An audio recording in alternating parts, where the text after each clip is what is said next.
What's up, guys? It's me Boxing, and I just finished up watching David Morrell Jr. versus Mike Gavronski, which is a 10-rounder in the super-middleweight division. And this fight was Saturday, December 26th from the Shrine Exposition Center in Los Angeles, California. And the fight was broadcasted on Fox as well as Fox Sports 1. And in this fight, it really showed the sheer power, speed, and skill of David Morrell Jr. as he gets the third round KO victory over Mike Gavronski. I overall predicted a KO win for Morrell in the third through fifth round, so I would say I predicted this fight 100% correctly. But adding on to what happened in this fight, Morrell did drop Gavronski once in the first round and batter him throughout the whole fight. Ultimately, as I said before, Jack Reese did stop Gavronski standing in the third round with the last 15 seconds.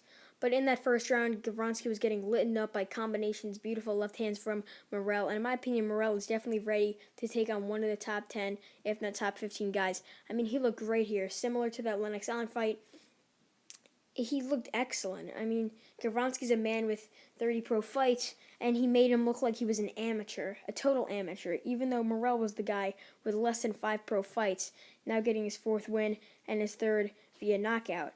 Sadly, he wasn't able to defend his WBA interim world title here because he missed weight, but in his next fight, he'll definitely be able to defend that world title, if not possibly fighting for the full WBA title, since Canelo Alvarez got upgraded since beating Callum Smith. But what's next overall for his opponent, Mike Gavronski? I think he will have just more Midwestern United States fights against lower-tier opponents, just like what he was doing after that Jesse Hart loss. But more on to what's next for David Morrell, who I'm really showcasing here after getting this excellent knockout win in the third round against Mike Gavronski.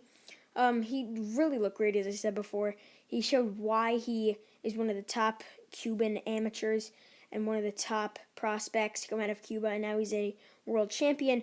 But he just looked great. I mean, he didn't even let Gavronski hit him. He showed that he had power, speed, and etc., as I said before. But what's next for him? I think that he will take on a very tough opponent, but do I think it will be a very risky fight? Like, let's say, a Caleb Plant fight or a Benavidez fight? No. I think he'll take on possibly a guy like Alontes Fox, who just got a very good win tonight against Mark Anthony Hernandez, which is on the same card on the prelims. And in that fight, Alontes Fox, if you guys didn't know, scored a unanimous decision win over Mark Anthony Hernandez. I scored that fight 98-92 personally. But more on to David Morrell. Another likely opponent could be, as I said before, Alontes Fox. If not yet another opponent similar to that, possibly like a Ronald Ellis or someone like that. But what's really next, like in the future, past maybe 2 to 3 years from Morrell, I see him possibly taking on some of the top guys and being a unified world champion. Right now he's only 4-0, so what happens when he's 20-0? How good will he be at 20-0? Will he be a unified champion? Will he be undisputed? Will he be a multi-weight world champion? I think he will. I think he's really the next superstar. And unlike many other Cubans before him, they would just box, like Ugas, for example. Not a lot of power, just would jab around the outside and get a unanimous decision win. But Morrell, on the other hand, is a pure pressure fighter that looks to knock his opponents out. So overall, David Morrell Jr. gets an excellent knockout win in the third round over Mike Gavronski to improve to 4-0, getting his 3rd via KO.